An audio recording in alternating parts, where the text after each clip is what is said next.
नमस्कार दोस्तों, एक बार आप सभी का फिर से बहुत बहुत स्वागत है आप सभी के अपने YouTube चैनल डियर गुरुजी पर। सो गाइस, जितने लोग यहाँ पर जुड़ रहे हैं सभी का स्वागत है, वेलकम है। और आप सभी को पता है जैसा कि डेली यहाँ पर जो आप सभी के लिए इंपॉर्टेंट जो क्लास है चलती रहती है। इसके अलावा साथियों, अगर आप लोग यहाँ पर हमारे टेलीग्राम ग्रुप से अभी तक नहीं जुड़े हैं तो आप लोग जो है जुड़ सकते हैं। इंस्टाग्राम पर जो फॉलो नहीं किया कर लीजिए। इसके बाद साथियों, आप सभी होता है मेरी जो क्लासेस है डेली बेसिस पर अनअकैडमी के प्लेटफॉर्म पर चलती हैं, ठीक है। वहाँ पर क्लासेस चलती हैं, तो ये हमारा इन्वाइट कोड है डियर गुरुजी। इस कोड की वजह से आप लोग मेरी क्लासेज जो है वहाँ पर ले सकते हैं। और अनअकैडमी में जुड़ने के लिए सिंपल सा फंडा क्या है भाई, अनअकैडमी का लर्निंग ऐप डाउनलोड करो, गेट स्टार्टर पे क्लिक करो, स्टेप 2। स्टेप 3 में आपको अपना नंबर डालना है, उसके बाद गोल आपसे मांगेगा, आईडी बन जाएगी आपसे, मे बी स्टेट मांग सकता है, आप किस स्टेट से हो, उसके बाद गोल मांगेगा आपको। वहाँ पर UPPSC ये गोल सर्च करना है। उसके अलावा आप लोग मुझे सर्च कर सकते हैं मृत्युंजय, MIRTUNJAY, मृत्युंजय सर्च करेंगे तो ये देखिए DP लगी हुई, इस वाले DP की मदद से आप लोग मुझ तक पहुँच सकते हैं। फॉलो कर लीजिए, मेरी क्लासेज जो है देख सकते हैं। और रेफरल कोड याद रखिएगा डियर गुरुजी। इसके अलावा साथियों, अगर आप लोग अनअकैडमी प्लस पर जुड़ना चाहते हैं किसी भी कैटेगरी में, तो आप लोग मेरा रेफरल कोड जो है यूज कर सकते हैं, जहां पर आपको फ्री टेस्ट सीरीज जो है, मासिक करंट अफेयर हो गए, और भी जो आपके एग्जाम चलते रहते हैं उसके लिए फ्री लाइव क्लासेस जो चलती रहती है। तो if you want to join Unacademy plus तो आज ही जो है जुड़ने का प्रयास करो। हमारा कोड याद रखिएगा डियर गुरुजी। इस कोड की मदद से आप लोग जो है हमारे प्लेटफॉर्म से जो है जुड़ सकते हैं। तो चलिए स्टार्ट करते हैं आज के इस सेशन को। तो पहले क्वेश्चन के लिए निर्देश दिया गया है। यहाँ पर बेसिकली निर्देश स्टार्टिंग के कुछ क्वेश्चन के लिए दिया गया है कि श्रुति सम भिन्नार्थक प्रश्नों के उत्तर देने के लिए सबसे उचित विकल्प चुनना है। अब श्रुति सम का मतलब क्या होता है? देखिए, श्रुति सम का मतलब क्या होता है? जो सुनने में समान हो। जैसे यहाँ पर देखिए आपका प्रहार है, यहाँ पर मैं इसको कर लेता हूँ ऊपर, तो यहाँ पर प्रहार है, उसके बाद परिहार है। तो प्रहार और परिहार देखिए सुनने में एक समान से लग रहे हैं, प्रहार परिहार, तो श्रुति सम है, लेकिन उनके अर्थ जो है भिन्नार्थक है, यानी उनके अर्थ अलग अलग हैं। तो यहाँ पर उनके लिए उचित शब्द चुनना है। तो देखिए ध्यान से, प्रहार का मतलब होता है आघात और परिहार का मतलब होता है त्यागना, यानी कि यहाँ पर जो ऑप्शन नंबर इसका बी है वो यहाँ पर करेक्ट हो जाएगा। इसी तरह क्वेश्चन नंबर 2 ध्यान से देखिए क्या कह रहा है आपसे। यहाँ पर पर्यंत है और पर्यंक है, दोनों का अलग अलग अर्थ होता है। तो अगर हम बात करते हैं पर्यंत के बारे में, इसका मतलब होता है तक, और पर्यंक का मतलब होता है पलंग, यानी कि ऑप्शन जो इसका ए है वो यहाँ पर बिल्कुल करेक्ट हो जाएगा। क्वेश्चन नंबर 3 देखिए, बहुत ही अच्छा क्वेश्चन है। कह रहा है कि पवन और पावन का मतलब क्या होता है। देखिए, पवन का मतलब वायु ये होता है ना, ये हवा होता है, और पावन का मतलब होता है पवित्र। तो यहाँ पर पवित्रता मत कर देना, पवित्र होता है पावन का मतलब। तो ऑप्शन जो इसका डी है वायु और पवित्र, वो यहाँ पर बिल्कुल करेक्ट हो जाएगा। क्वेश्चन नंबर 4 इसी तरह से यहाँ पर कह रहा है पाहन और पाहुन, इसका सही अर्थ क्या है? तो भाई पाहन का मतलब होता है पत्थर, और पाहुन का मतलब होता है गेस्ट, यानी कि अतिथि। तो ऑप्शन जो इसका बी है वो यहाँ पर करेक्ट हो जाएगा। क्वेश्चन नंबर आपका 5 कह रहा है प्रस्तर और प्रस्तार का सही अर्थ क्या है? भाई, प्रस्तर का मतलब भी आपका पत्थर ही होता है, और प्रस्तार का मतलब होता है विस्तार, यानी कि फैलाव। तो यहाँ पर ऑप्शन जो इसका सी है प्रस्तार का मतलब फैलाव, ये बिल्कुल करेक्ट हो जाएगा। चलिए आते हैं अगले क्वेश्चन पर। तो अगला क्वेश्चन कह रहा है परिमित है एक परिमिति है। देखो, परिमित क्या होता है, परिमिति क्या होता है? तो परिमित का मतलब क्या होता है? बेसिकली आपकी एक सीमा, जो चरम सीमा होती है उसको परिमित बोलते हैं, और परिमिति जो होती है मर्यादा होती है। दोनों में अंतर क्या होता है? देखिए, परिमित है एक आपका यानी कि चरम सीमा, एक लास्ट सीमा, और परिमित क्या होती है? मर्यादा होती है। क्लियर है? परिमिति आपने सुना होगा, जैसे आप लोग आयत की परिमिति भी निकालते हो, वो भी आपकी एक परिमिति होती है। क्लियर है?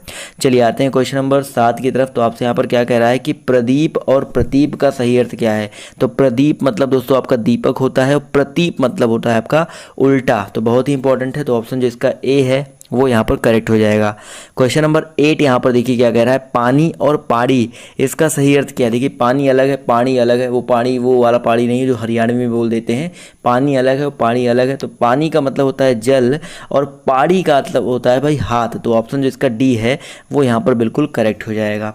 आते हैं क्वेश्चन नंबर 9 की तरफ। तो आपसे यहाँ पर क्या कह रहा है कि परिणाम और परिमाण, ये तो सबको पता होना चाहिए। परिणाम का मतलब होता है रिजल्ट, यानी कि नतीजा, और परिमाण का मतलब क्या होता है? भाई, परिमाण का मतलब होता है क्वांटिटी, यानी कि मात्रा। तो ऑप्शन जो इसका सी है नतीजा और मात्रा, वो यहाँ पर बिल्कुल करेक्ट हो जाएगा। इसी तरह आपका क्वेश्चन नंबर आपका 10 कह रहा है कि प्रबल और प्रवर, इसका सही अर्थ क्या है? भाई, प्रबल की अगर हम बात करते हैं तो इसका मतलब होता है प्रबल, शक्तिशाली हो, और प्रवर का मतलब क्या होता है? प्रवर का मतलब होता है जो थोड़ा श्रेष्ठ हो। तो यहाँ पर ऑप्शन जो इसका बी है, माफ़ कीजिएगा, शक्तिशाली और श्रेष्ठ, वो यहाँ पर बिल्कुल करेक्ट हो जाएगा। चलिए आते हैं अगले क्वेश्चन पर। तो अगला क्वेश्चन आपका यहाँ पर कह रहा है प्रसाद और प्रासाद। आप देखिए बहुत इंपॉर्टेंट है, अगर यहाँ से क्वेश्चन आता है तो लोग बहुत गलती करके आते हैं। प्रसाद आपको पता है ना, प्रसाद क्या होता है और प्रासाद क्या होता है, तो दोनों में डिफरेंस है। तो प्रसाद मतलब होता है जिससे भगवान की तरफ से जो प्रसाद मिलता है वो बेसिकली एक कृपा होती है। तो यहाँ पर प्रसाद मतलब कृपा और प्रासाद मतलब होता है महल। तो ऑप्शन जिसका ए है वो यहाँ पर बिल्कुल करेक्ट हो जाएगा। आते हैं क्वेश्चन नंबर 12 पर। तो आपसे यहाँ पर देखिए क्या कह रहा है कि पुरुष और परुष। देखिए पुरुष अलग है, परुष अलग है। पुरुष का मतलब होता है बेसिकली आपका आदमी और परुष का मतलब होता है कठोर। तो ऑप्शन जो इसका सी है वो यहाँ पर बिल्कुल करेक्ट हो जाएगा। इसी तरह क्वेश्चन नंबर आपका 13 कह रहा है अर्घ और अर्घ का सही अर्थ क्या है। भाई अर्घ का मतलब क्या है और अर्घ का मतलब क्या है, इसका मतलब बताना है। तो अगर हम बात करते हैं अर्घ के बारे में तो इसका मतलब होता है मूल्य और अर्घ का मतलब होता है पूजा सामग्री। तो यहाँ पर ऑप्शन जो इसका डी है वो यहाँ पर बिल्कुल करेक्ट हो जाएगा। क्वेश्चन नंबर 14 आपसे कह रहा है कि असित और अशित का अर्थ क्या है। असित अलग है और अशित अलग है। देखिए एक छोटा सा है एक बड़ा सा है, तो इनमें डिफरेंस क्या है। इसका मतलब होता है काला और अशित मतलब होता है भोधरा। तो ऑप्शन जो इसका ए है वो यहाँ पर बिल्कुल करेक्ट हो जाएगा। आते हैं क्वेश्चन नंबर 15 पर। तो आपसे कह रहा है अस्त और अस्त्र। अस्त जैसे सूरज अस्त होता है वो आपका अस्त होता है और अस्त्र आपका जो शस्त्र वाला होता है वो होता है। तो बेसिकली यहाँ पर अगर देखा जाए तो ये जो स्टार्टिंग का अस्त है अकॉर्डिंग टू द ऑप्शन देखा जाए तो अस्त्र मतलब आंसू भी होता है, तो आंसू हो जाएगा। और अस्त्र आपका हथियार होता है, तो ऑप्शन जो इसका सी है वो यहाँ पर करेक्ट हो जाएगा। क्वेश्चन नंबर 16 पर आते हैं। देखिए ध्यान से क्या कह रहा है कि अभय और उभय का सही अर्थ क्या है।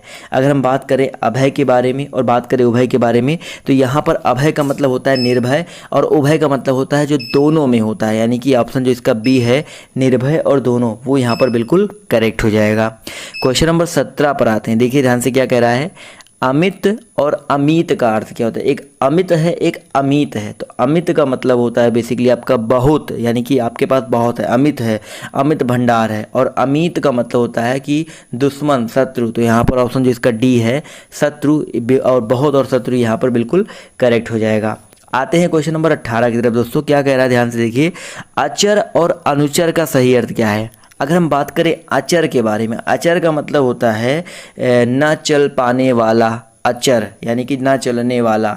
और अनुचर मतलब होता है, अनुचर मतलब क्या होता है, जो आपका अनुचर होता है, नौकर होता है, वो आपका अनुचर होता है। तो ऑप्शन जिसका ए है वो यहाँ पर बिल्कुल करेक्ट हो जाएगा। इसी तरह आपका क्वेश्चन नंबर 19 कह रहा है, ध्यान से देखिए अवलंब और अविलंब, इनका अर्थ क्या होता है। भाई अवलंब अलग है, अविलंब अलग है। अवलंब का बेसिकली मतलब होता है कि एक सहारा, और अविलंब मतलब होता है शीघ्र, यानी कि कितनी जल्दी से कोई काम हो जाए। तो ऑप्शन जो इसका सी है वो करेक्ट हो जाएगा। कहते नहीं भाई कोई भी काम भाई अविलंब यानी कि देर मत करो, जल्दी कर दो, शीघ्र कर दो।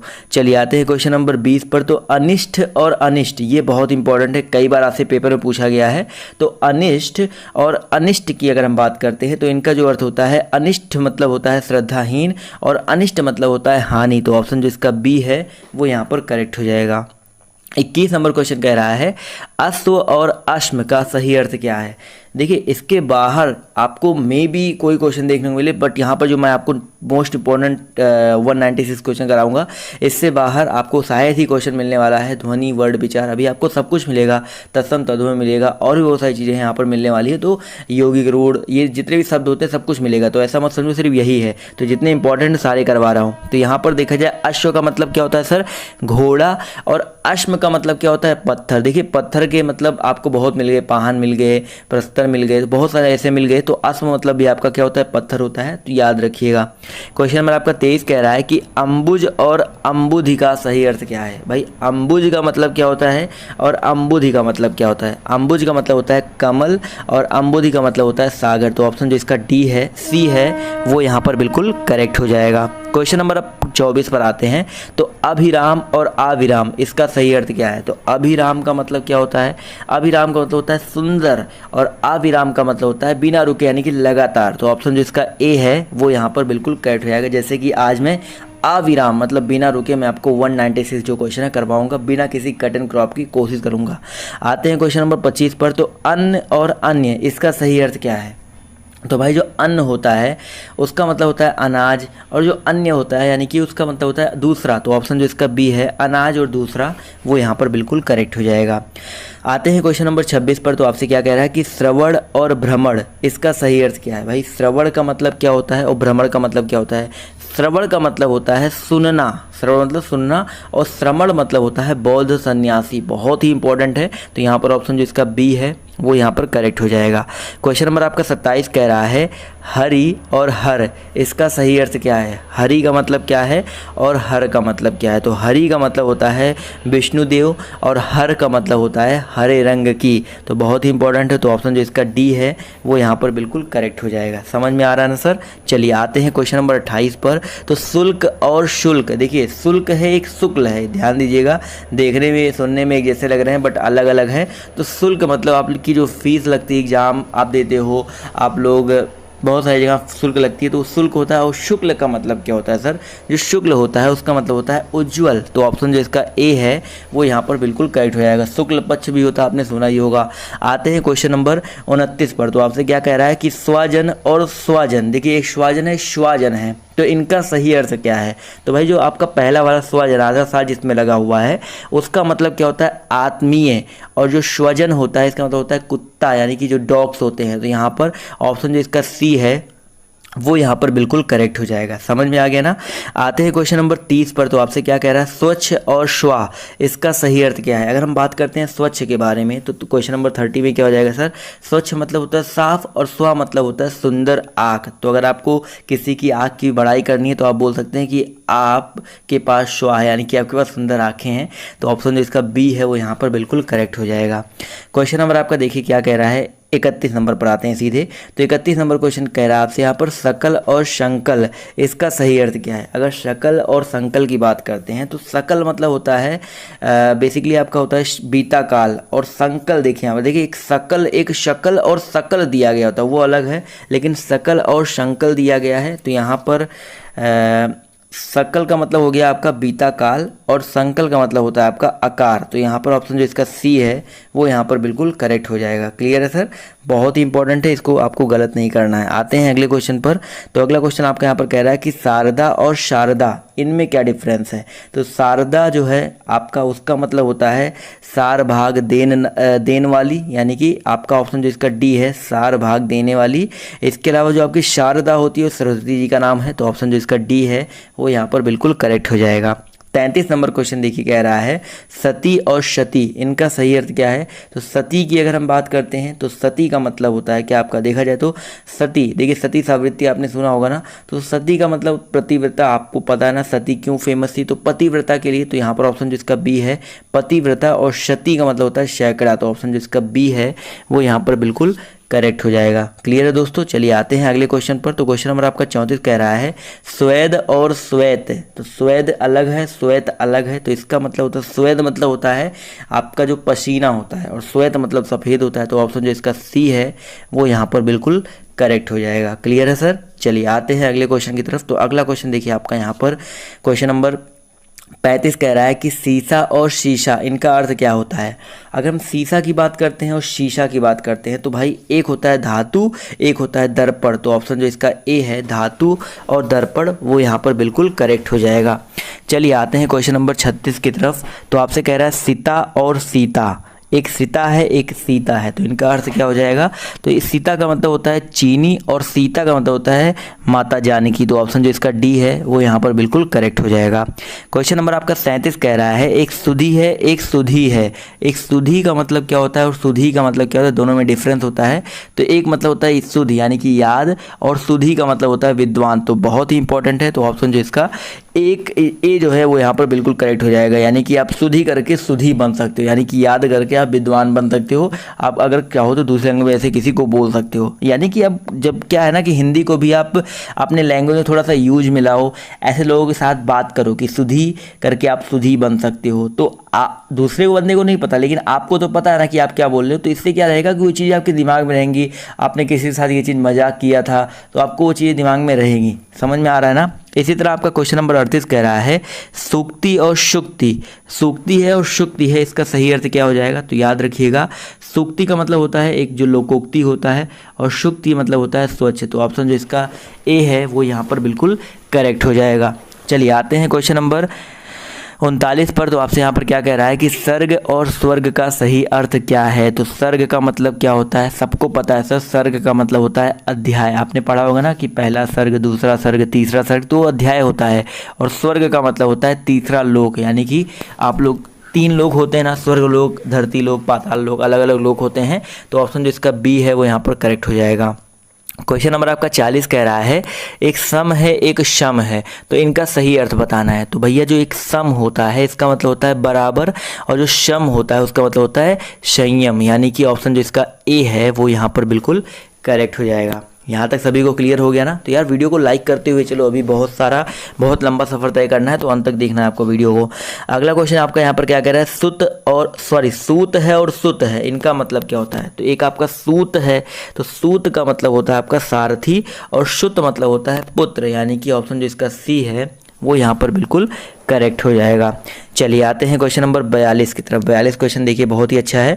एक छात्र है, सबको पता है छात्र मतलब विद्यार्थी होता है, लेकिन ये जो छा वाला छा है, क्षत्रिय वाला छा है, इस छात्र का मतलब क्या होता है। तो भैया इस छात्र का मतलब आपका होता है क्षत्रिय, यानी कि क्षत्रिय वाले छा का मतलब क्या होता है, क्षत्रिय होता है। तो ऑप्शन जो इसका सी है वो यहाँ पर बिल्कुल करेक्ट हो जाएगा। क्वेश्चन नंबर आपके 43 पर आते हैं। तो कह रहा है कटिबंध है और कटिबद्ध है, इनका सही अर्थ क्या है। तो कटिबंध का मतलब क्या होता है आपका, कमर बंद होता है। कटिबंध यानी कटि मतलब होता है कमर, और बंध मतलब होता है बांधने वाला, यानी कि कमर बंद, और कटिबद्ध मतलब होता है तत्पर, यानी कि तैयार। तो ऑप्शन जो इसका बी है वो यहाँ पर बिल्कुल करेक्ट हो जाएगा। 44 नंबर क्वेश्चन पर आते हैं। तो आपसे क्या कह रहा है कि कपिश और कपीश, इसका सही अर्थ क्या है। तो कपिश और कपीश, इनका सही अर्थ अगर हम बात करते हैं तो एक होता है मटमैला, और कपीश का मतलब होता है वानरों का राजा। तो ऑप्शन जो इसका सी है मटमैला और वानरों का राजा, वो यहाँ पर बिल्कुल करेक्ट हो जाएगा। क्लियर है दोस्तों। चलिए आते हैं क्वेश्चन नंबर 46 पर। तो आपसे कह रहा है कली और कली, इनका सही अर्थ क्या है। एक कली है एक कली है, बहुत बार आपके पेपर में रिपीट हुआ होगा, आपने अगर नोटिस किया है तो। कली का मतलब होता है कलयुग, और कली का मतलब होता है अधखिला फूल। तो ऑप्शन जो इसका बी है वो यहाँ पर बिल्कुल करेक्ट हो जाएगा। चलिए सर आते हैं अगले क्वेश्चन की तरफ। तो क्वेश्चन नंबर आपका देखिए 47, यहाँ पर क्या कह रहा है, क्रांति और क्रांति। देखिए एक क्रांति है एक क्रांति है, कभी कभी देखिए इस तरह से लिखा गया है ना कि लगता है कि पढ़ने में भी एक ही है। तो कांति और क्रांति अलग अलग है, ये चीज़ ध्यान दीजिएगा। तो कांति का मतलब होता है चमक, क्या होता है सर आपका चमक होता है, और क्रांति का मतलब होता है आपका उलट, कहते हैं ना कि क्रांति ला दी, यानी कि उलट फेर कर दिया बड़ा। तो ऑप्शन जो इसका डी है वो यहाँ पर करेक्ट हो जाएगा। क्वेश्चन नंबर आपका 48 कह रहा है कि कृति और कृति, देखिए अलग अलग है, इनका सही अर्थ क्या है। तो अगर हम बात करते हैं कृति के मतलब, देखिए दोनों एक ही जैसे लिखे गए हैं बट इनके अर्थ अलग अलग हो सकते हैं। तो एक कृति का मतलब रचना भी होता है, एक कृति का मतलब आपका निपुण भी होता है। तो यहाँ पर ऑप्शन नंबर जो इसका ए है ये यहाँ पर करेक्ट हो जाएगा। क्लियर है। तो कृति दोनों एक ही जैसे लिखे गए हैं बट इनके जो अर्थ हैं वो अलग अलग हो सकते हैं, भिन्न भिन्न भी हो सकते हैं। अगला क्वेश्चन आपका कह रहा है कि कंगाल और कंकाल का सही अर्थ क्या है। कंगाल कह रहा है और कंकाल कह रहा है। तो कंगाल मतलब होता है आपका दरिद्र, और कंकाल आपको पता है हड्डियों का ढांचा स्कल होता है। तो ऑप्शन जो इसका सी है वो करेक्ट हो जाएगा। चलिए आते हैं क्वेश्चन नंबर 50 पर। तो आपसे क्या कह रहा है कि कुल और कूल का सही अर्थ क्या है। एक कुल है एक कूल है, तो इसका सही अर्थ क्या हो जाएगा। एक होता है वंश, एक होता है किनारा। तो ऑप्शन जो इसका बी है करेक्ट हो जाएगा। एक कुल का मतलब वंश होता है, एक कूल का मतलब किनारा होता है। क्वेश्चन नंबर आपका 51 कह रहा है कि ऋतु और ऋतु, देखिए एक ऋत है एक ऋतु है, तो दोनों का सही अर्थ क्या हो जाएगा। तो ऋत का मतलब होता है भाई सत्य, और ऋतु का मतलब होता है मौसम। तो ऑप्शन जिसका ए है वो यहाँ पर बिल्कुल करेक्ट हो जाएगा।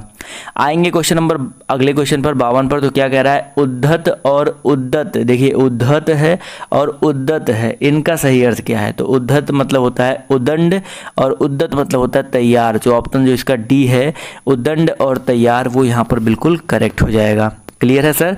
चलिए आते हैं क्वेश्चन नंबर 53 पर। तो आपसे कह रहा है आत्र और आद्र, इनका सही अर्थ क्या है। अगर हम बात करते हैं आत्र के बारे में और आद्र के बारे में, तो इनका सही अर्थ क्या हो जाएगा। इसका मतलब होता है दुखी, और आद्र मतलब होता है गीला। तो ऑप्शन जिसका सी है दुखी और गीला, वो यहाँ पर बिल्कुल करेक्ट हो जाएगा। क्लियर है दोस्तों।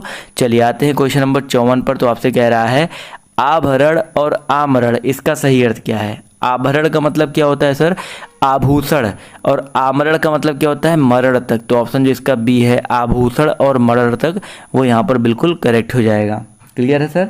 चलिए आते हैं अगले क्वेश्चन पर।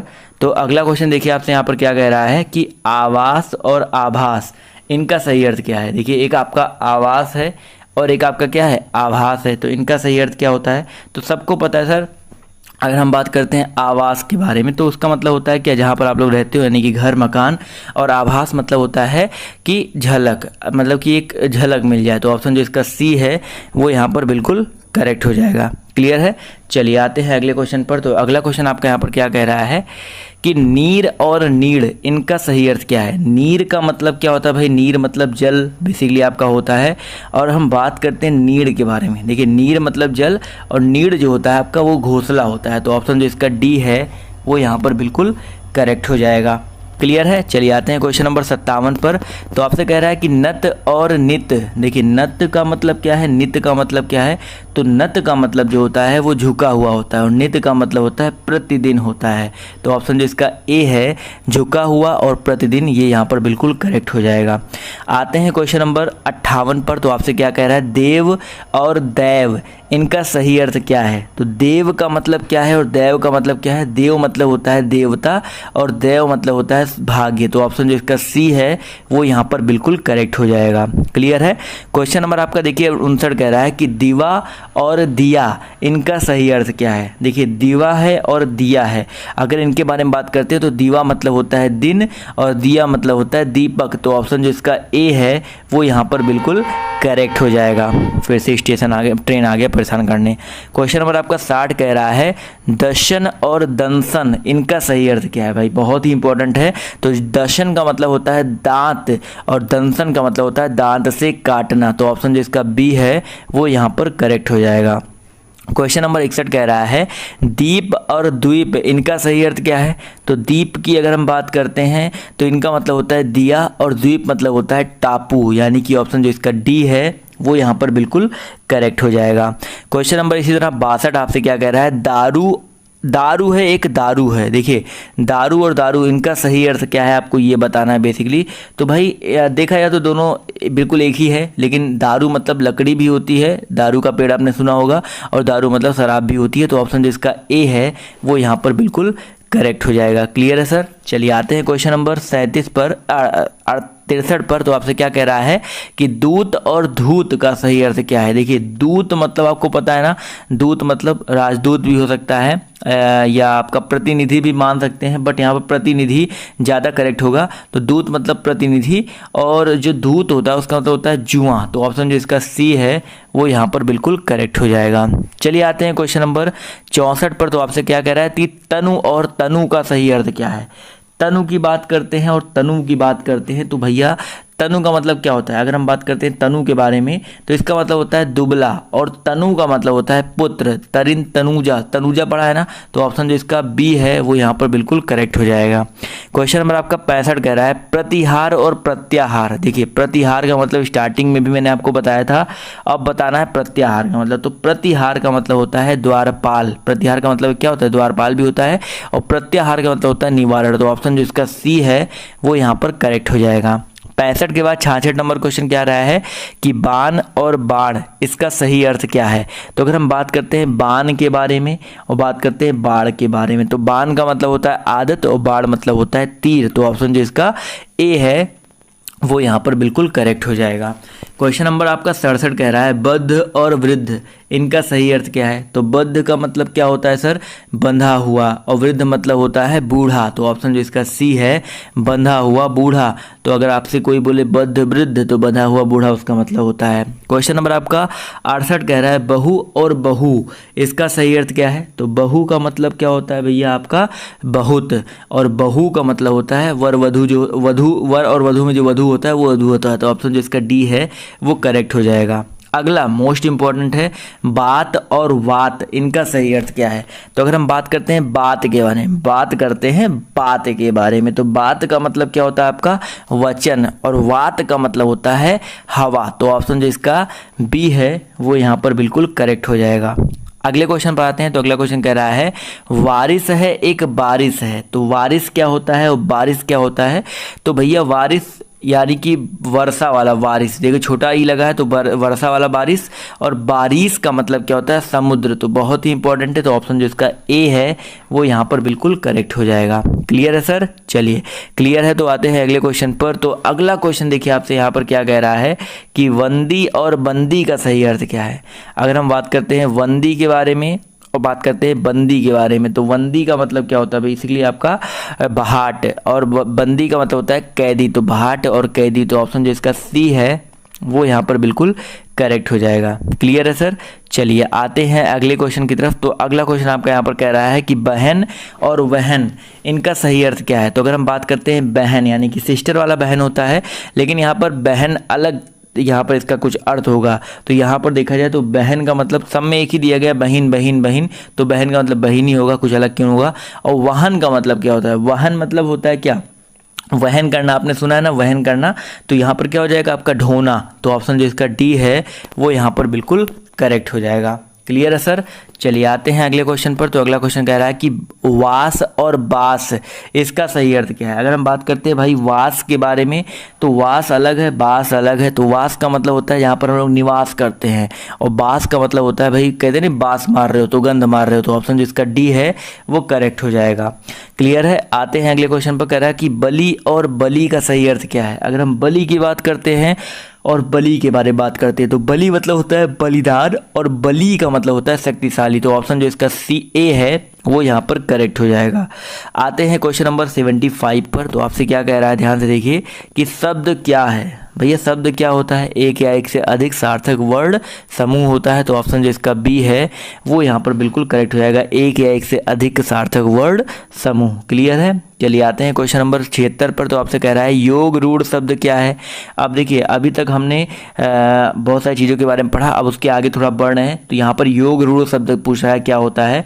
तो अगर हम बात करें योग रूढ़ के बारे में, तो योग रूढ़ का मतलब होता है जो सामान्य अर्थ को छोड़कर परंपरागत अर्थ बताए, तो आपका योग रूढ़ कहलाता है। तो ऑप्शन जो इसका ए है वो यहाँ पर करेक्ट है। इसे लंबोदर, तो सामान्य अर्थ को छोड़कर एक नया अर्थ बताएगा। इसी तरह आपका क्वेश्चन नंबर 77 कह रहा है कि निम्नलिखित में से कौन सा कथन सत्य है। तो 4 कथन दिए गए हैं, तो यहाँ पर बताना आपका कौन सा कथन सत्य है। तो यहाँ पर देखा जाए तो उपसर्ग प्रत्यय से रूढ़ शब्द बनते हैं, तो गलत बात है भाई, रूढ़ शब्द उपसर्ग प्रत्यय से नहीं बनते हैं। तद्भव शब्द सीधे अरे तद्भव शब्द नहीं, तत्सम शब्द सीधे संस्कृत से आए हैं, और योग रूढ़ शब्द अविकारी नहीं होते हैं, ऐसा कुछ भी नहीं है। तो यहाँ पर अगला कथन कह रहा है कि यहाँ पर अगला कह रहा है कि यौगिक शब्द 2 शब्दों के योग से बनते हैं। तो ये बिल्कुल सही कथन है भाई, यौगिक जो शब्द होते हैं वो आपके 2 शब्दों के योग से बनते हैं। क्वेश्चन नंबर आपका 78 क्या कह रहा है कि निम्नलिखित में से कौन सा कथन सत्य नहीं है। तो यहाँ पर कह रहा है कौन सा कथन सत्य नहीं है। तो पहले कथन की बात करते हैं, तो संकर शब्द ग्रामीण शब्द हैं। तो देखा जाए तो यही शब्द आपका सही नहीं है, क्योंकि संकर जो हाइब्रिड होता है वो क्या होता है, 2 शब्दों का 2 अलग अलग भाषाओं का मेल होता है। तो ग्रामीण शब्द तो बिल्कुल यहाँ पर नहीं होगा, तो ये आपका सत्य नहीं है। इसके अलावा देश शब्दों की व्युत्पत्ति का पता नहीं चलता, तो ये भी बिल्कुल सही बात है। रूढ़ शब्दों की कोई व्युत्पत्ति नहीं होती, ये भी सही बात है। और तद्भव शब्द तत्सम के विकृत रूप है, ये भी बिल्कुल सही बात है। तो 3 कथन सही है, 1 कथन आपका सत्य नहीं है। 79 आपसे कह रहा है कि व्यवहार लोक में अर्थ प्रतीत कराने वाली ध्वनि ही शब्द है। यह कथन किस व्याकरण का है। तो व्याकरण का है। तो देखिए क्वेश्चन यहाँ पर क्या पूछा गया है।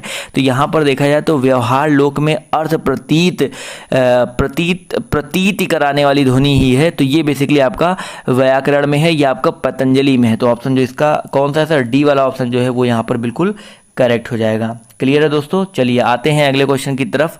तो अगला क्वेश्चन आपका यहाँ पर क्वेश्चन नंबर 80 क्या कह रहा है कि निर्देश दिया गया है कि इन 4 ऑप्शन दिए गए हैं कुछ शब्दों के लिए, अभी जब तक निर्देश और नहीं आता तब तक के लिए रूढ़ शब्द आपको ढूंढना है।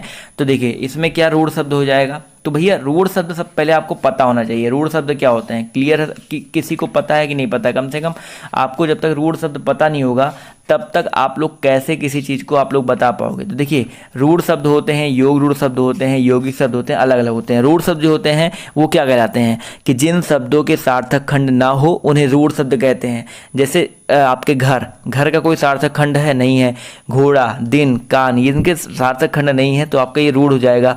इसी तरह आपका यौगिक होता है। अभी जब यौगिक मिलेगा तो मैं आपको यौगिक भी समझा दूंगा क्या होगा। तो अभी रूढ़ का मतलब समझ में आ गया ना, तो रूढ़ के बारे में जान लेते हैं। तो यहाँ पर देखा जाए तो रेशम, पलंग और मलमल, तो इनका देखो अलग अलग इनको कर सकते हो। रेशम को अलग कर सकते हो, पलंग को अलग कर सकते हो, आप मलमल को अलग कर सकते हो, यानी कि इनके अलग खंड। रेशम में रेस, एक रेस का मतलब कुछ होता है, पलंग में अंग अलग हो सकता है, मलमल में मल और मल आपका अलग अलग है, लेकिन लाल के कोई भी सार्थक खंड नहीं होंगे। तो ऑप्शन जो इसका सी है करेक्ट हो जाएगा।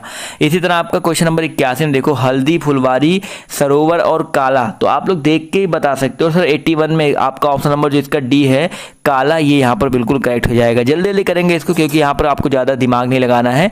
आपका उबटन, पेट और पंकज और सलाई, तो उबटन का मतलब उबटन, पेट, देखिए उबटन में अलग अलग कर सकते हो, पंकज में कर सकते हो, सलाई में कर सकते हो, लेकिन सी ऑप्शन जो पेट है इसमें नहीं कर सकते हो।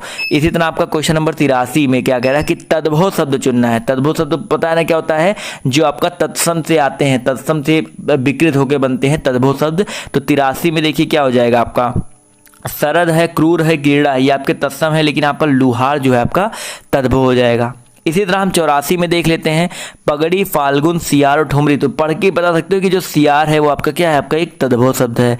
इसी तरह क्वेश्चन नंबर 85 देखिए क्या कह रहा है, फ्रांस है, ब्रह्मा है, पक्ष है और टोटी है। देखिए फ्रांस, ब्रह्मा, पक्ष, टोटी, आराम से पढ़ के बता सकते हो। यहाँ पर फ्रांस अलग है, तो यहाँ पर ये आपका जो हो जाएगा 85 का ए, ये आपका एक तद्भव शब्द हो जाएगा। क्लियर है। अगले क्वेश्चन पर आते हैं। तो अगला क्वेश्चन आपका कह रहा है, तोंद, ऊषा, दूल्हा और वियोग।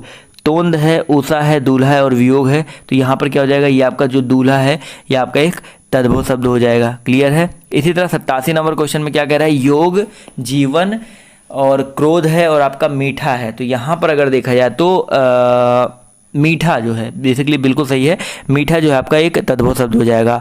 अगले में कह रहा है, वर्ण है, मृत्यु है, दुबला और झुग्गी है, तो यहाँ पर आप आराम से बता सकते हो जो आपका दुबला है वो आपका क्या है, आपका एक तद्भव शब्द है।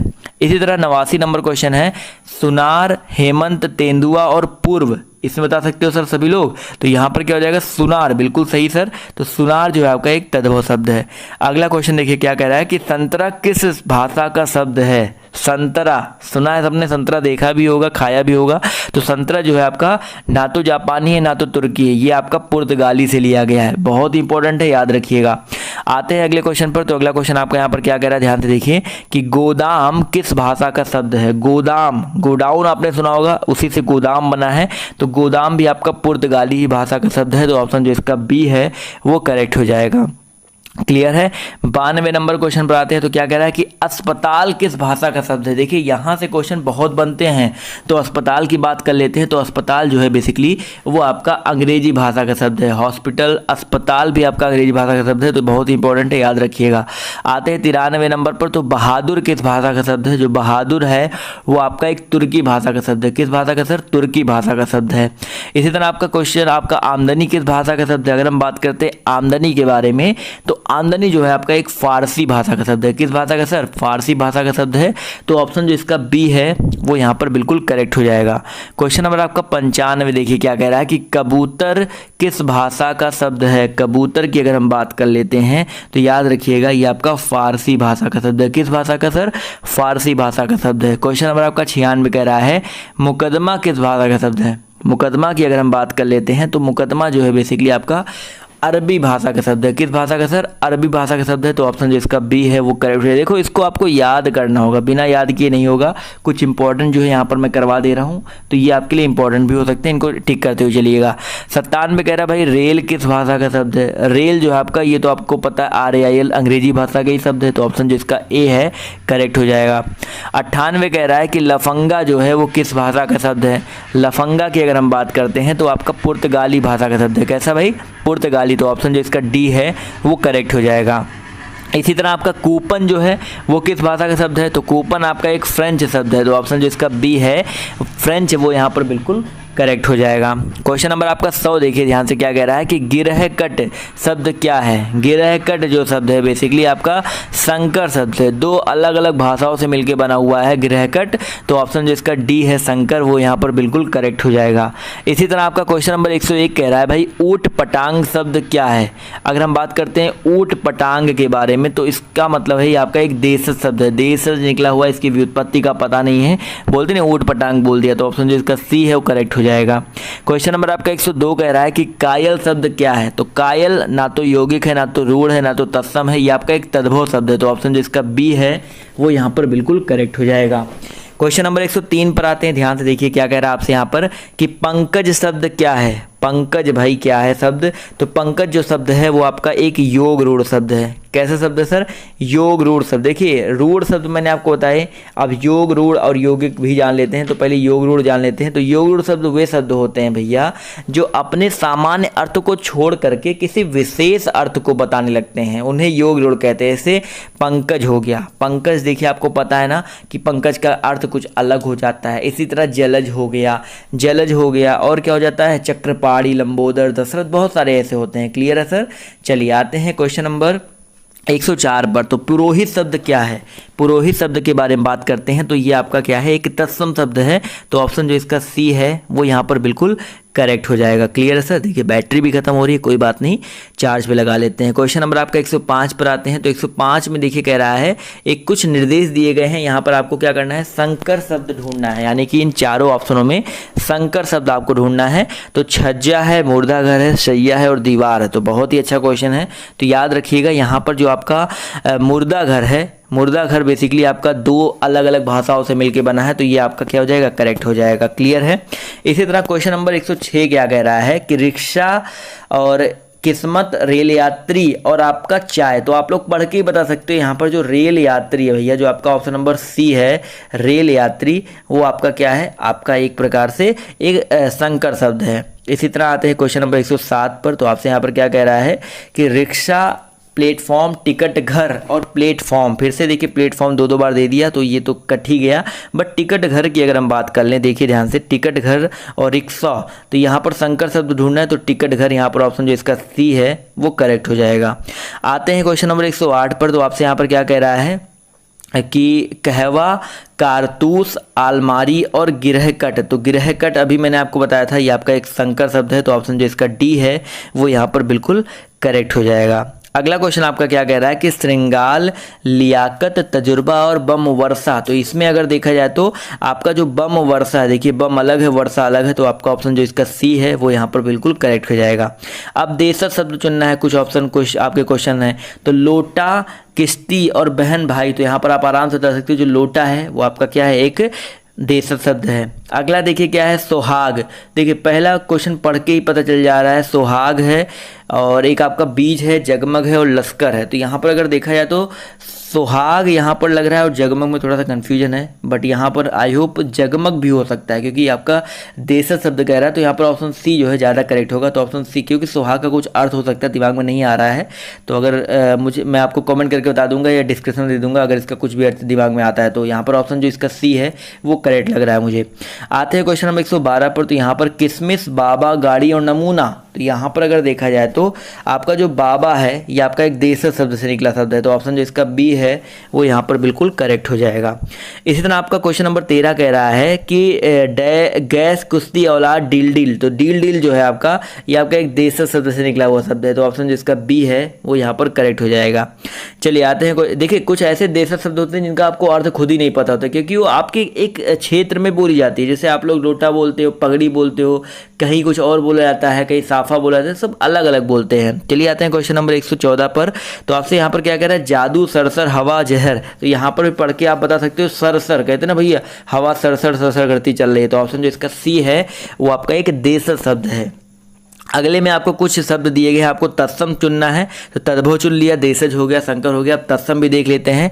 डंडा, पश्चिम, खीर और मूंग, तो आराम से पढ़ के बता सकते हो। जो पश्चिम है, देखिए ज़्यादातर जो बड़ा सा वाले शब्द जहाँ पर आ जाए ना, वो आपका एक क्या बोलते हैं, आपका एक तत्सम शब्द हो ही जाता है। तो ऑप्शन जो इसका सी है करेक्ट हो जाएगा।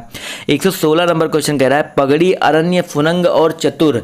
तो यहाँ पर देखा जाए तो दो में आप लोग को कन्फ्यूजन हो सकती है, बट यहाँ पर अरण्य जो होता है ये आपका बेसिकली आपका एक तत्सम शब्द है। जो ऑप्शन जो इसका बी है वो यहाँ पर बिल्कुल करेक्ट हो जाएगा। आते हैं क्वेश्चन नंबर 117 पर। तो आपसे क्या कह रहा है, झिलमिल, साप, औषधि और भाप। तो यहाँ पर भी आप लोग देख करके आराम से बता सकते हो कि आपका यहाँ पर बेसिकली ऑप्शन नंबर जो इसका डी है औषधि, वो आपका क्या हो जाएगा, शाह। यहाँ पर देखिए अलग अलग तरह के सा होते हैं, तो ज़्यादातर जो बड़ा सा या खट्टी सा वाले शब्द यहाँ पर आ जाए वो आपका क्या होता है, आपका वही तत्सम ही होता है। क्लियर है। क्वेश्चन नंबर 118 कह रहा है, थोड़ा सा मैं फास्ट जा रहा हूँ, थोड़ा सा कंट्रोल करता हूँ अपने आप को। अगला क्वेश्चन 118 कह रहा है सुहाग, नक्षत्र, दिया और गोत्र। तो यहाँ पर भी अगर देखा जाए तो आपका जो नक्षत्र है ये बेसिकली आपका एक तत्सम शब्द है। तो ऑप्शन जो इसका सी है करेक्ट हो जाएगा। क्वेश्चन नंबर 119 कह रहा है पीठ, गोत्र, दीह और नारियल। तो यहाँ पर अगर देखा जाए 119 नंबर क्वेश्चन में, तो आपका जो गोत्र है, देखिए सेम क्वेश्चन यहाँ पर रिपीट हो गया। गोत्र है, पीठ है, दीह है और नारियल है। तो गोत्र यहाँ पर भी है, यहाँ पर भी है। तो यहाँ पर अगर हमें देखा जाए तो क्वेश्चन नंबर 118 में अगर देखा जाए तो आपका नक्षत्र भी है और गोत्र यहाँ पर दिया गया था, दोनों है। और क्वेश्चन नंबर 119 में देखा जाए तो गोत्र दिया गया, तो यहाँ पर हो जाएगा। तो 18 में माफ़ कीजिएगा, दोनों हो जाएगा। गोत्र हमने ध्यान नहीं दिया था, तो गोत्र भी हो जाएगा और नक्षत्र भी हो जाएगा, और 19 वाले में आपका गोत्र हो जाएगा। क्लियर है। आते हैं क्वेश्चन नंबर 120 पर। तो आपसे क्या कह रहा है कि निम्नलिखित में से किसे देसी शब्द भी कहा जाएगा। तो देसी शब्द और किसे कह सकते हो भाई, आराम से बता सकते हो कि देशज जो शब्द होता है उसे हम लोग देसी शब्द भी कह सकते हैं। तो ऑप्शन जो इसका बी है वो यहाँ पर करेक्ट हो जाएगा। 121 कह रहा है भाई तत्सम शब्दों का मूल स्रोत क्या है। तत्सम जो शब्द होते हैं बेसिकली उनका मूल स्रोत क्या होता है, संस्कृत होता है, क्योंकि वो संस्कृत से सीधे उठाए हुए होते हैं। तो ऑप्शन जो इसका बी है वो यहाँ पर बिल्कुल करेक्ट हो जाएगा। 122 नंबर क्वेश्चन कह रहा है भाई संकर शब्द किस वर्गीकरण में आते हैं। अगर हम संकर शब्द की बात करते हैं तो दोस्तों ये किस वर्गीकरण में आते हैं, ये उद्गम में आते हैं। संकर शब्द देखें इनका उद्गम होता है, उद्गम होता है, रचना अर्थ इनके अंडर में नहीं आते हैं। तो ऑप्शन जो इसका बी है वो करेक्ट हो जाएगा, सॉरी बी है वो करेक्ट हो जाएगा। अब आएंगे सीधे क्वेश्चन नंबर 123 पर। तो आपसे यहाँ पर क्या कह रहा है कि निम्नलिखित में से कौन सा शब्द भेद उद्गम के आधार पर नहीं है। तो उद्गम के आधार पर कौन सा नहीं है, तो देखा जाए तो यहाँ पर जो आपका रूढ़ है, रूढ़ जो शब्द होते हैं वो आपके उद्गम के आधार पर नहीं होते हैं। तो ऑप्शन जो इसका सी है वो यहाँ पर बिल्कुल करेक्ट हो जाएगा। क्वेश्चन नंबर 124 पर आते हैं। तो आपसे क्या कह रहा है कि शब्दों के वर्गीकरण का आधार क्या है। शब्दों के वर्गीकरण का आधार क्या है, तो भैया शब्दों का वर्गीकरण हम लोग उद्गम, अर्थ, रचना, उपरोक्त देखा जाए तो तीनों के आधार पर कर सकते हैं। तो ऑप्शन जो इसका डी है वो करेक्ट हो जाएगा। क्लियर है दोस्तों। चलिए आते हैं क्वेश्चन नंबर 125 पर। तो देखिए क्वेश्चन नंबर 125 कह रहा है भी शब्द क्या है। जो भी शब्द है वो आपका एक निपात शब्द होता है। तो ऑप्शन जो इसका डी है वो यहाँ पर बिल्कुल करेक्ट हो जाएगा। क्लियर है सर। देखिए वीडियो को लाइक करते हुए चलो, आप देख सकते हो ना सुबह के 3:04 हो रहे हैं, सुबह के 3:04 हो रहे हैं। अभी तक सोया नहीं हूँ, आप सबके लिए वीडियो तैयार कर रहा हूँ, वीडियो प्रिपेयर कर रहा हूँ, जिससे आपको कल सुबह सुबह में वीडियो दे सकूँ। तो ये सब चीज़ें आप सबके लिए की जाती है। तो आप लोग प्लीज़ एक वीडियो को लाइक तो कर ही सकते हो। बहुत मेहनत लगती है, ऐसा नहीं लगता कि बस किताब उठाया बना दिया। लोग कुछ लोग कमेंट करते हैं किताब उठाओ बना दो यूट्यूबर बन जाओ, आसान नहीं होता, करके आप खुद देखो पता चल जाएगा। क्लियर है। क्वेश्चन नंबर 126 आपसे क्या कह रहा है कि माता पिता शब्द युग्म है। तो माता पिता जो शब्द युग्म है वो आपका क्या होता है, एक सार्थक शब्द युग्म है। तो यहाँ पर देखा जाए तो ऑप्शन जो इसका बी है सार्थक शब्द युग्म, वो यहाँ पर बिल्कुल करेक्ट हो जाएगा। क्वेश्चन नंबर आपका 127 कह रहा है कि प्रा उपसर्ग से बनने वाले शब्द समूह क्या है। तो प्रा से आपका क्या बन सकता है भाई, प्रभाव बन सकता है, बहुत सारी ऐसी चीज़ें बन सकती है। प्रत्येक यहाँ पर देखा जाए तो बन सकता है, तो प्रति से बनता है प्रत्येक, लेकिन प्रा से सिर्फ पूछ रहा है। तो प्रभाव बन जाएगा, प्रदेश बन जाएगा, प्रपत्र बन जाएगा। तो ऑप्शन जो इसका डी है वो यहाँ पर करेक्ट हो जाएगा। यहाँ पर प्रत्येक में प्रति आ जाएगा, प्रत्युत्तर में प्रति आ जाता है, यहाँ भी प्रत्येक है। तो ये तीनों तो नहीं बनेंगे। तो ऑप्शन जो इसका डी है वो करेक्ट हो जाएगा। क्वेश्चन नंबर आपका 128 क्या कह रहा है, ध्यान से देखिए कि निम्नलिखित में से वसुधा का समानार्थी क्या है। वसुधा का समानार्थी क्या है भाई, वसुधा का समानार्थी पूछ रहा है। तो यहाँ पर देखा जाए तो वसुंधरा जो है आपका ऑप्शन जो इसका बी है ये वसुधा का समानार्थी हो जाएगा। क्वेश्चन नंबर 129 क्या कह रहा है कि नृत्य का तद्भव शब्द क्या है। नृत्य की अगर हम बात करते हैं तो नृत्य का तद्भव क्या होता है सर, आपका नाच होता है। तो यहाँ पर ऑप्शन जो इसका बी है वो करेक्ट हो जाएगा। 130 नंबर क्वेश्चन कह रहा है कि अंगुली का तद्भव क्या है। भाई आपको पता है अंगुली की अगर हम बात करते हैं तो इसका तद्भव क्या होता है, उंगली होता है। तो उंगली बोलते हो आप लोग ना, तो ऑप्शन जो इसका सी है वो यहाँ पर बिल्कुल करेक्ट हो जाएगा। 131 नंबर क्वेश्चन कह रहा है कि चतुष्कोण का तद्भव क्या है। भाई चतुष्कोण की अगर हम बात करते हैं तो इसका तद्भव होता है चौकोर। क्या होता है सर, चौकोर होता है। तो ऑप्शन जिसका ए है वो यहाँ पर बिल्कुल करेक्ट हो जाएगा। क्वेश्चन नंबर आपका 132 कह रहा है कि कौन सा शब्द तत्सम है। तो यहाँ पर अगर देखा जाए कौन सा शब्द तत्सम है, तो चंचु जो शब्द है, ऑप्शन नंबर जो इसका सी है, चंचु शब्द वो आपका तत्सम शब्द है। क्लियर है। चलिए आते हैं क्वेश्चन नंबर 133 पर। तो आपसे कह रहा है कि नमक का तत्सम रूप क्या है। अगर हम बात करते हैं नमक के तत्सम रूप के बारे में, तो नमक का तो जो तत्सम रूप होता है आपका लवण होता है। तो ऑप्शन जो इसका सी है वो यहाँ पर बिल्कुल करेक्ट हो जाएगा। क्वेश्चन नंबर आपका 134 कह रहा है कि सतसई का तत्सम क्या है। तो भाई सतसई का जो तत्सम होता है वो सप्तशती होता है। क्या होता है सर, सप्तशती होता है। तो ऑप्शन जो इसका सी है वो यहाँ पर बिल्कुल करेक्ट हो जाएगा। 135 नंबर क्वेश्चन पर आते हैं। तो भाषा की सबसे छोटी इकाई क्या है। तो भाषा की जो सबसे छोटी इकाई है वो आपकी वर्ड कहलाती है, यानी कि ऑप्शन जो इसका सी है वो यहाँ पर बिल्कुल करेक्ट हो जाएगा। देखिए बिना लुके मैंने आपसे बोला था ना कि ये वीडियो आपको बनाऊंगा, तो आप देख सकते हैं यहाँ पर 44 मिनट हो चुका है अभी बिना रुके। देखिए बिना कट एंड क्रॉप की ये वीडियो चल रहा है और ये चलता रहेगा। मैं आपसे जो वादा करता हूँ वो करता हूँ, ये नहीं कि कट और क्रॉप करके आपके लिए वीडियो बनाऊँ, पूरी मेहनत के साथ आपके लिए वीडियो बनाता हूँ। क्वेश्चन नंबर आपका यहाँ पर 36 कह रहा है कि वर्णमाला कहते हैं। तो भाई वर्णमाला जो है किसे कहते हैं, तो याद रखिएगा यहाँ पर आपका जो वर्णों का व्यवस्थित समूह होता है उनको वर्णमाला कहा जाता है। तो ऑप्शन जो इसका डी है वो यहाँ पर बिल्कुल करेक्ट हो जाएगा। क्वेश्चन नंबर 137 कह रहा है कि प्रकोष्ठ शब्द क्या है। भाई प्रकोष्ठ जो शब्द है वो आपका क्या है, एक तत्सम शब्द होता है। तो ऑप्शन जो इसका बी है वो यहाँ पर बिल्कुल करेक्ट हो जाएगा। जितने लोग अभी तक नहीं याद है तो टेलीग्राम पर मैं इसका पीडीएफ दे चुका हूँ, तो आप जाके वहाँ देख सकते हैं। क्वेश्चन नंबर आपका 138 क्या कह रहा है कि कपूर का तत्सम रूप क्या है। तो कपूर का तत्सम रूप क्या है भाई, कपूर का तत्सम होता है कर्पूर। तो यहाँ पर ऑप्शन जो इसका ए है वो यहाँ पर बिल्कुल करेक्ट हो जाएगा। क्लियर है। चलिए आते हैं क्वेश्चन नंबर 139 पर। तो आपसे क्या कह रहा है, गुंठन का तद्भव क्या है। सॉरी, गुंठन का तद्भव क्या होता है। तो भाई गुंठन का मतलब होता है घूंघट। तो यहाँ पर ऑप्शन जो इसका बी है वो यहाँ पर बिल्कुल करेक्ट हो जाएगा। गुठन होना चाहिए था, तो गुठन का तद्भव आपका घूंघट होता है। क्वेश्चन नंबर आपका देखिए यहाँ पर क्या कह रहा है, 140 नंबर कह रहा है कि संविदा का सर्वाधिक उपयुक्त के अर्थ क्या है। संविदा आपने देखा है ना क्या होता है, संविदा मतलब होता है बेसिकली ठेका होता है। क्या होता है, ठेका होता है। तो बेसिकली ये सबसे उपयुक्त अर्थ है। तो ऑप्शन इसका बी है वो यहाँ पर बिल्कुल करेक्ट हो जाएगा। 141 नंबर क्वेश्चन कह रहा है कि यौगिक शब्द की पहचान करें।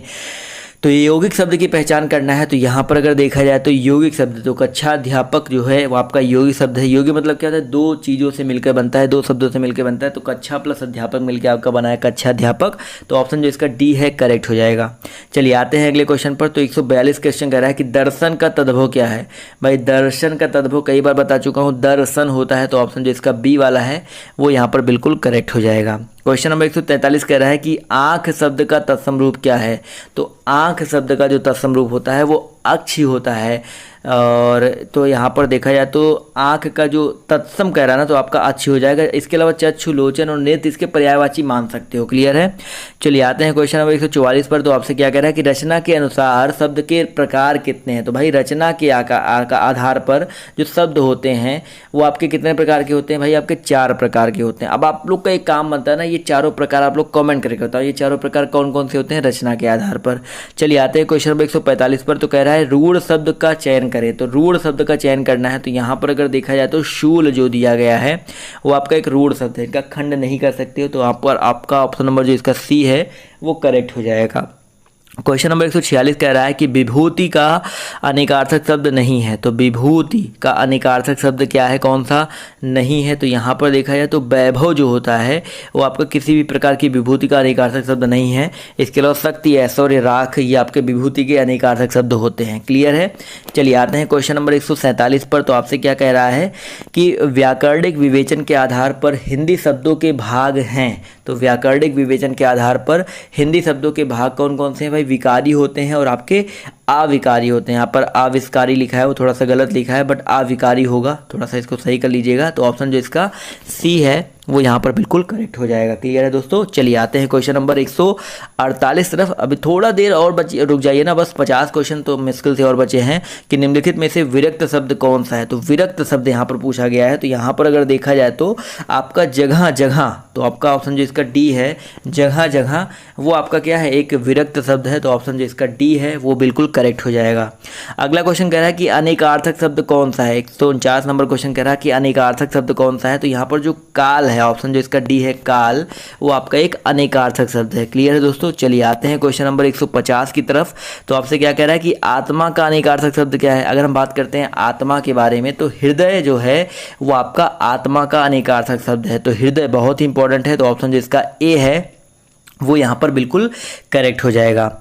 151 नंबर क्वेश्चन कह रहा है कि रस्सी का तत्सम रूप क्या है। भाई रस्सी का जो तत्सम रूप है वो आपका रश्मि होता है। क्या होता है, रश्मि होता है। तो ऑप्शन जो इसका सी है वो यहाँ पर बिल्कुल करेक्ट हो जाएगा।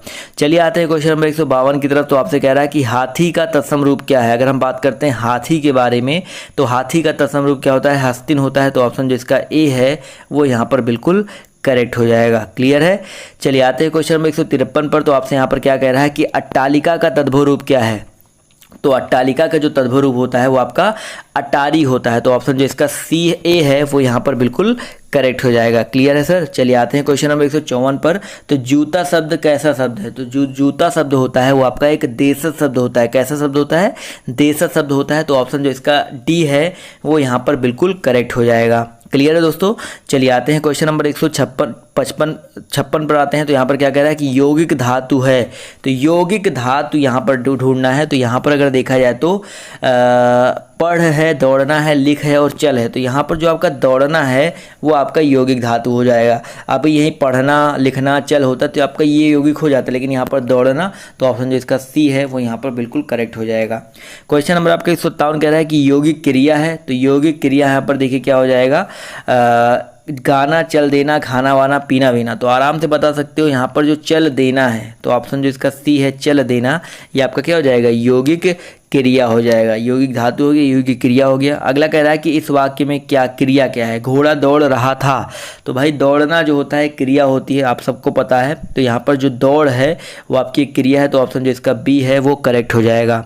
159 नंबर क्वेश्चन कह रहा है कि जन का अनेकार्थक शब्द क्या है। तो जन का अनेकार्थक शब्द की अगर हम बात करते हैं तो बाजार जो होता है, बहुत ही इंपॉर्टेंट है, बाजार जो होता है वो आपका जन का अनेकार्थक शब्द नहीं होगा, क्योंकि यहाँ पर नहीं बोला गया है। तो यहाँ पर ऑप्शन जो इसका बी है वो करेक्ट रहेगा। जबकि लोग, प्रजा और समूह ये जो है बेसिकली आपके जन के अनेकार्थक शब्द होते हैं। क्लियर है। चलिए आते हैं क्वेश्चन नंबर 160 पर।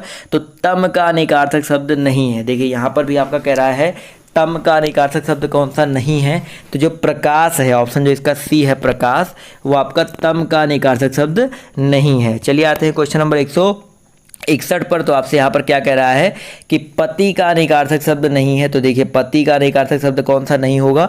तो ऑप्शन नंबर जो यहाँ पर पुरुष है, पुरुष जो होता है पति का अनेकार्थक शब्द नहीं है। पति को आप लोग स्वामी बोलते हो, दूल्हा भी बोला जाता है, कुछ लोग पति परमेश्वर भी बोलते हैं, ईश्वर भी बोलते हैं। तो ऑप्शन जो इसका सी है वो अनेकार्थक के अंतर्गत नहीं आएगा। क्वेश्चन नंबर आपका 162 कह रहा है कि उजाला, उजला का तत्सम रूप क्या है। उजला का जो तत्सम रूप होता है वो आपका उज्ज्वल होता है। क्या होता है सर, उज्ज्वल होता है। तो ऑप्शन जो इसका सी है वो यहाँ पर बिल्कुल करेक्ट हो जाएगा। क्वेश्चन नंबर आपका 163 कह रहा है तत्सम शब्द नहीं है। तो यहाँ पर अगर देखा जाए तो तत्सम शब्द कौन सा नहीं है।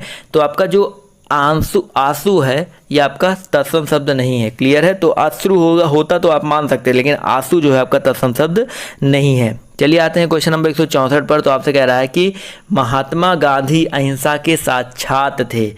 महात्मा गांधी जो थे वो आपके अहिंसा के साक्षात थे। इसका मतलब क्या हो जाएगा सर। तो यहाँ पर 164 का करेक्ट आंसर हो जाएगा साक्षात क्या थे, विग्रह थे, परिग्रह थे, अनुग्रह थे या अपरिग्रह थे। तो यहाँ पर देखा जाए तो विग्रह थे। तो ऑप्शन जो इसका ए है वो यहाँ पर बिल्कुल करेक्ट हो जाएगा।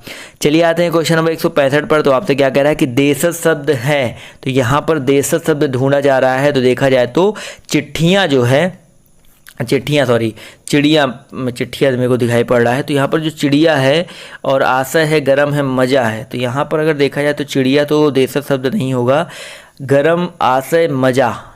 तो यहाँ पर देखा जाए मजा हो सकता है। ऑप्शन जो इसका डी है मज़ा ऑप्शन डी यहाँ पर बिल्कुल करेक्ट हो जाएगा। बट थोड़ा सा कन्फ्यूजन है चिड़िया और मज़ा में, तो मुश्किल से देखा जाए तो मज़ा ज़्यादा करेक्ट होगा, तो ऑप्शन जो इसका डी है वो यहाँ पर करेक्ट हो जाएगा।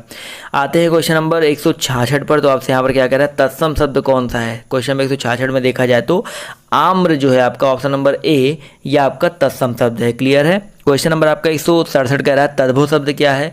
तो यहाँ पर अगर देखा जाए तद्भव शब्द क्या है, तो मुँह जो आपका ऑप्शन नंबर डी है, मुँह, ये आपका एक तद्भव है। बैंक आपका इंग्लिश शब्द है, नहीं आपका पता है एक तत्सम शब्द है, लेकिन यहाँ पर जो डी मुँह है ये आपका क्या हो जाएगा, एक तद्भव शब्द हो जाएगा। क्लियर है।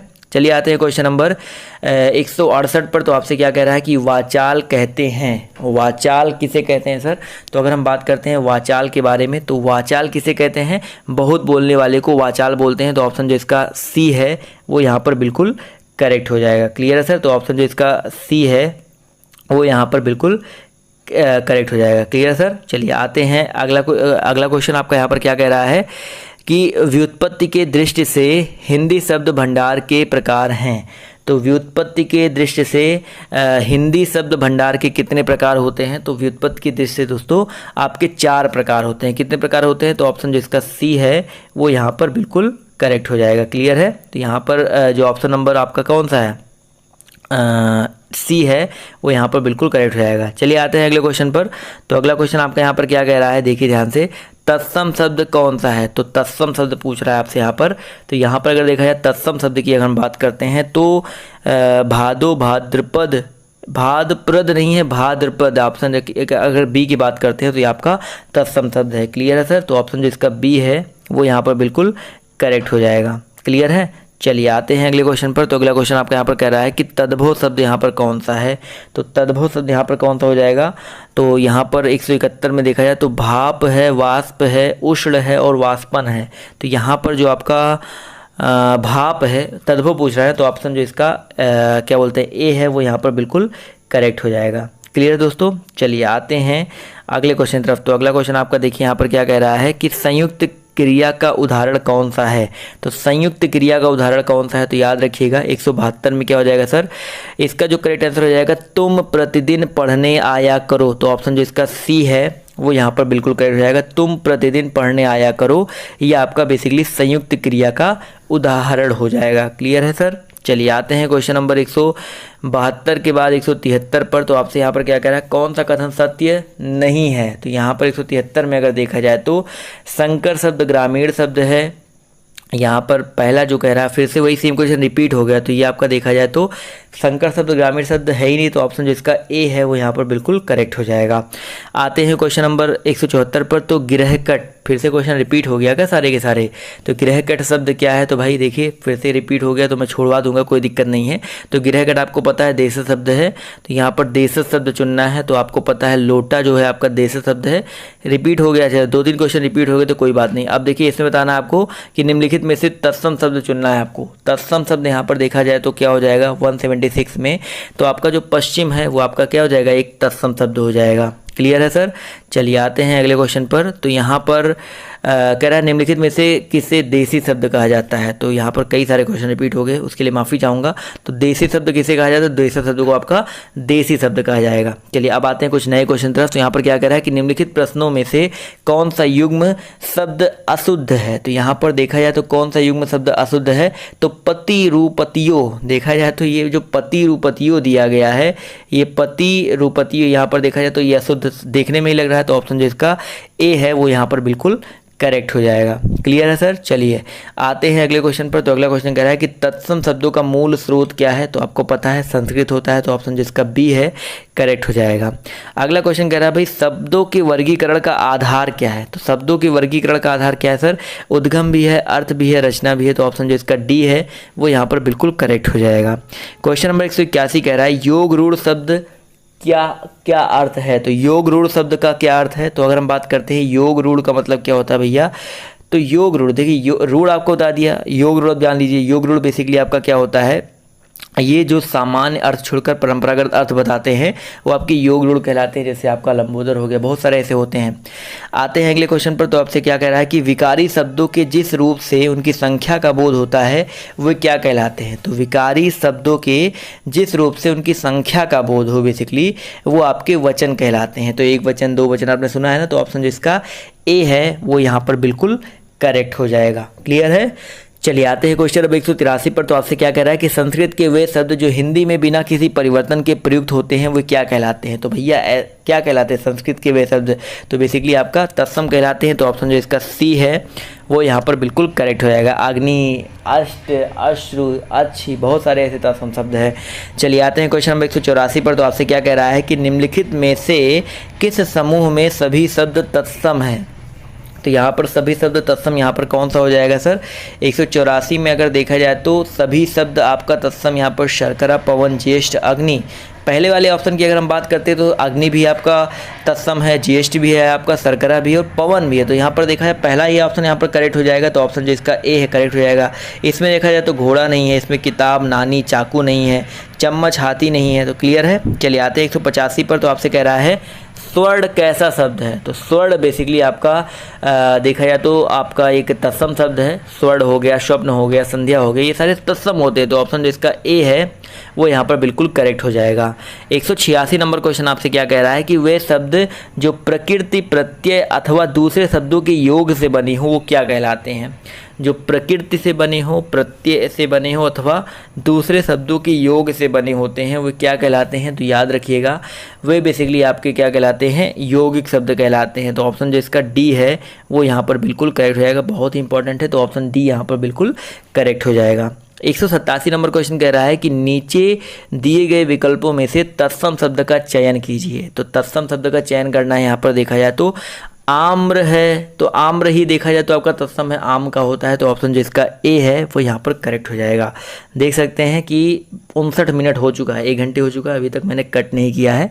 अगला क्वेश्चन आपका यहाँ पर क्या कह रहा है कि दिए गए विकल्पों में से तद्भव शब्द का चयन कीजिए। तो तद्भव शब्द का चयन करना है। तो याद रखिएगा 188 का करेक्ट आंसर क्या हो जाएगा सर, आपका मुंह। जो आपका मुंह है, ऑप्शन नंबर जो इसका डी है वो आपका एक तद्भव शब्द है। जबकि बैंक, अग्नि, अमीर ये आपके देखा जाए तो अलग अलग होते हैं। देखिए अभी मैंने अमीर के बारे में बताया था, शायद दिमाग में उस समय नहीं आ रहा था। तो अमीर बेसिकली आपका एक फ़ारसी शब्द होता है। मैंने शायद उस समय कुछ और बोल दिया था, पुर्तगाली बोल दिया था। तो पुर्तगाली नहीं होता, बेसिकली आपका एक फ़ारसी शब्द होता है। क्लियर है। चलिए आते हैं क्वेश्चन नंबर 189 पर। तो आपसे यहाँ पर क्या कह रहा है कि निम्नलिखित विकल्पों में से सकर्मक क्रिया का चयन करना है। आपको क्या करना है सर, सकर्मक क्रिया का चयन करना है। तो याद रखिएगा यहाँ पर लेटना, पिघलना, छूटना और तड़पाना। तो यहाँ पर सकर्मक क्रिया कौन सी हो जाएगी, बहुत ही इंपॉर्टेंट है। तो यहाँ पर जो तड़पाना है वो आपका सकर्मक क्रिया हो जाएगा। तो ऑप्शन जो इसका डी है वो यहाँ पर बिल्कुल करेक्ट हो जाएगा। 190 नंबर क्वेश्चन कह रहा है कि बड़ों के लिए उपयुक्त अभिवादन का चयन कीजिए। बड़ों के लिए उपयुक्त अभिवादन भैया सादर प्रणाम बोलते हैं बड़ों को। तो ऑप्शन जो इसका बी है वो यहाँ पर बिल्कुल करेक्ट हो जाएगा। अगला क्वेश्चन कह रहा है कि निम्नलिखित शब्दों के दिए गए विकल्पों में तत्सम शब्द का चयन कीजिए। तो तत्सम शब्द का आपको चयन करना है। तो यहाँ पर अगर देखा जाए तो कलश, जो आपका ऑप्शन ए है, कलश जो है आपका तत्सम शब्द हो जाएगा। तो ऑप्शन जिसका ए है वो यहाँ पर बिल्कुल करेक्ट हो जाएगा। क्लियर है दोस्तों। चलिए क्लियर है तो आते हैं अगले क्वेश्चन की तरफ। तो अगला क्वेश्चन आपका यहाँ पर क्या कह रहा है कि घुड़सवार शब्द निम्न में से क्या है। तो घुड़सवार, तो घुड़सवार आप देख के ही बता सकते हो कि यौगिक शब्द है। तो ऑप्शन जो इसका सी है वो यहाँ पर बिल्कुल करेक्ट हो जाएगा। क्लियर है दोस्तों। तो सी पर टिक करेंगे और बढ़ेंगे हम लोग अगले क्वेश्चन की ओर। तो अगला क्वेश्चन आपका यहाँ पर क्या कह रहा है, ध्यान से देखिए कि अजायब घर क्या है भाई। अजायब घर की अगर हम बात करते हैं तो ये होता है आपका एक संकर शब्द, दो अलग अलग भाषाओं से मिलकर बना, शब्दों से मिलकर है। तो ऑप्शन जो इसका डी है वो यहाँ पर बिल्कुल करेक्ट हो जाएगा। आते हैं अगले क्वेश्चन पर। तो अगला क्वेश्चन आपका कह रहा है कि मोर का तत्सम रूप क्या होता है। अगर हम बात करते हैं भैया मोर के बारे में, तो मोर का तत्सम क्या होता है। तो बिल्कुल सिंपल सा क्वेश्चन है, कई बार आपने देखा भी होगा, मयूर होता है। तो ऑप्शन जो इसका बी है वो यहाँ पर बिल्कुल करेक्ट हो जाएगा। क्वेश्चन नंबर आपका 95 कह रहा है कि निम्नलिखित में से योग रूढ़ शब्द चुनना है। 195 में योग रूढ़ शब्द चुनना है। तो आपका जो चक्रपाणी है, देखिए चक्रपाणी, तो कानी उंगली में पानी उंगली में जिसके चक्र होता है वो आपका चक्रपाणी विष्णुदेव कहलाते हैं। तो ऑप्शन जिसका बी है वो यहाँ पर एक योग रूढ़ हो जाएगा। 196 नंबर क्वेश्चन देखिए ध्यान से, क्या कह रहा है कि जिस मूल शब्द में विकार होने से क्रिया बनती है उसे क्या कहते हैं। तो जिस मूल शब्द में विकार होने से क्रिया बनती है उन्हें हम लोग बोलते हैं यौगिक धातु। तो ऑप्शन जो इसका डी है वो यहाँ पर बिल्कुल करेक्ट हो जाएगा। तो क्लियर है सर। तो 1 घंटे 2 मिनट का जो वीडियो है आपके लिए मैंने यहाँ पर प्रिपेयर किया है बिना रुके, और एक बीच में एक गलती हुई थी अमीर शब्द को लेकर के, तो उसके लिए माफ़ कर देना। तो मैं कोई कट और क्रॉप नहीं कर रहा हूँ, सीधे पढ़ा रहा हूँ। तो बस आपको ये वीडियो कैसा लगा आप लोग इतना कमेंट करके बताइएगा, और इसके अलावा इसी तरह के वीडियोस मैं आपके लिए लेकर के आता रहता हूँ। तो बस यार आज के इस वीडियो में इतना ही। बाय बाय, टेक केयर, जय हिंद जय भारत। बस शेयर कर दो ज़्यादा से ज़्यादा, PDF मैं आपको अपने टेलीग्राम ग्रुप पर दे दूंगा। शेयर करो ज़्यादा से ज़्यादा यार, शेयर करो, लाइक करो, तभी तो आपको PDF में आपको इतना सब कुछ दे रहा, तो इतना तो कर ही सकते हो। तो अभी के लिए बाय बाय, टेक केयर, जय हिंद जय भारत।